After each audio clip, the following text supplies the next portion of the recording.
It was a cold autumn evening in New York City. The streets were painted with golden leaves, swirling in the crisp wind. Among the bustling crowds, a young man named Ethan sat alone on a park bench, staring at his phone screen, lost in memories. His heart ached as he scrolled through old pictures, his college days, his childhood dog, and, most painfully, photos of his ex-girlfriend. Life had changed too quickly for Ethan. He couldn't understand why things had to end. He wished he could freeze time, hold on to the past, and escape the pain of loss. But the more he clung to what was gone, the more miserable he became. His inability to accept impermanence weighed on him like an invisible chain. That night, as he walked home through the empty streets, a strange calmness filled the air. In a quiet alleyway, he noticed a figure sitting cross-legged beneath a dim street lamp. The man wore a simple robe, his face radiant with serenity. Ethan felt a strange pull, as if fate had guided him here. "Why do you look troubled, young one?" the man asked. Ethan hesitated, then sighed. "I can't let go of the past. I don't understand why everything I love eventually disappears. It feels unfair." The man, who Ethan somehow knew was no ordinary stranger, smiled gently. "Come, sit with me.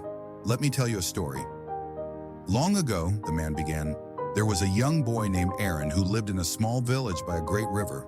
He loved watching the river flow, mesmerized by the sparkling water. One day he decided to collect the clearest water he could find in a glass jar so he could always keep a part of the river with him. He filled the jar and placed it in his room, believing he had captured the river's beauty. But the next morning the water was still, lifeless and murky. Aaron was devastated. He ran to the river and cried, "Why can't you stay the same? Why do you keep changing?" An old fisherman overheard and chuckled. "The river is beautiful because it moves, my boy. If it stopped flowing, it would become stagnant and lifeless. The very nature of the river is to change. That is what makes it alive." Aaron wiped his tears and watched the river again, this time not with sorrow but with understanding. He realized that the river's beauty lay in its movement, just like life itself. Ethan sat in silence, letting the story sink in. He looked at the man and whispered, "So, life is like a river, always changing." The man nodded. "Suffering comes when we try to bottle the river, when we resist the natural flow of life." Ethan wiped his eyes and asked, "But how do I learn to let go? How do I stop fearing change?" The man smiled and held up 3 fingers. "There are 3 simple practices that can help. 1. Mindful observation.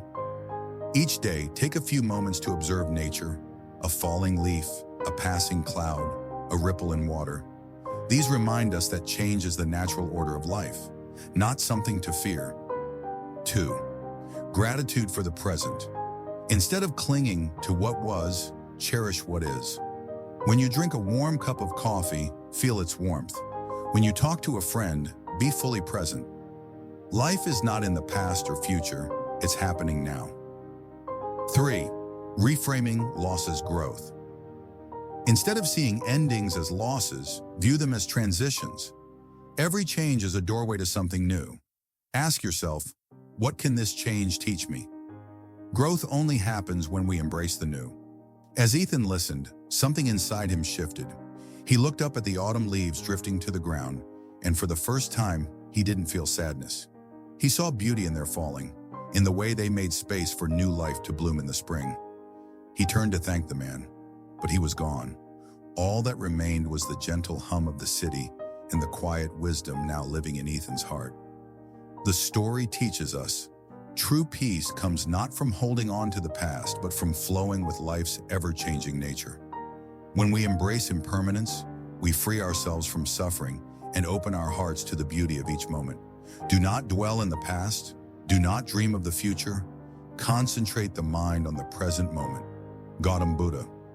If this story inspired you, don't forget to like, share, and subscribe. And which life lesson or problem should we explore next? Let us know in the comments. Thank you.